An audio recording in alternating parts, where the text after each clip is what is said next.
This is Charlie Parsons for Boxing Social in association with Empire Fight Store. I always have a smile on my face when I bump into this man, Adam Morallee. We're back in the new year. Haven't seen you in a little while. How are you, mate? Yeah, I'm good, Charlie. I'm good. It's nice to be interviewed by you now. Like, now you're number one. Is that it, number one now? That's what I hear. That's what I hear. Adam, Tommy Fletcher out this weekend. I saw him sparring last week in the Will Jones boxing gym. Looked really, really good. We've seen just how powerful he is. Another great opportunity on a big card to get out and show just his levels. It's great. I mean, he's got Daryl Sharp fought 103 times, been stopped 3 times.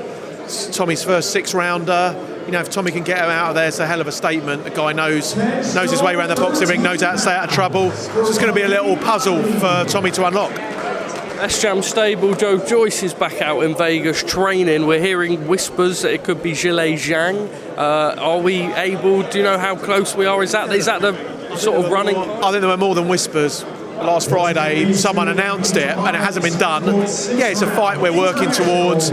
It's definitely on the list, and I hope to be able to say more next week about where it is on the list, but not done yet.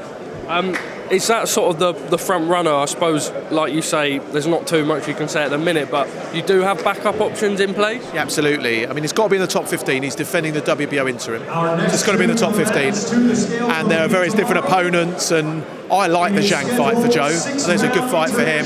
I think, you know, it's going to be 2 guys who are going to walk straight forward at each other. It's good for the fans in a kind of smaller kind of venue. I think it'll be a fantastic night. Just on the matchroom front with Zhang, we know that he was with them. We saw him out in Saudi Arabia for the Filip Hrgovic fight. Is he no longer with Matchroom? Are you able to clear anything up there? No, I mean, he's not my boxer, but my understanding is he's free to negotiate with us. Adam, just on the rest of the stable, Johnny Fisher is somewhere around. Can't see him all of a sudden. But the stable flourishing, doing really well. Looking forward to a big 2023. Yeah, absolutely. We're getting a lot of guys out. So we've got Janae Boston out 18th of Feb. And then March, we've got a lot of the guys out. Looking to get Johnny Fisher out in March. And a lot of the other guys as well. Lisa Whiteside, hopefully coming out soon with a Commonwealth fight. We obviously had Guido out in New York with his kind of unfortunate decision. That was obviously gutting a couple of weeks ago. But yeah, we got a lot of the guys out. Florian Marku coming back from a hand injury. John Hedges coming back from a hand injury. Lerrone Richards is looking to get out again. Can I pick up on that? I saw that he's parted ways with Dave Coldwell. Do we know where he's going to go? Why his decision to do that is? Obviously had a bit of a, I suppose, a disappointing 2022 would be the fair way to say it. Yeah, look, I think, just to be clear, that the disappointing 2022 is nothing to do with David Coldwell at all. Yeah, he was very unlucky at the end. He was going to fight Zach Chelli, and he had that unfortunate accident, hit his head, couldn't box. Yeah, him and Dave just come to the end of their journey together, and he's trying out with a couple of other trainers right now. So I'm very excited for him.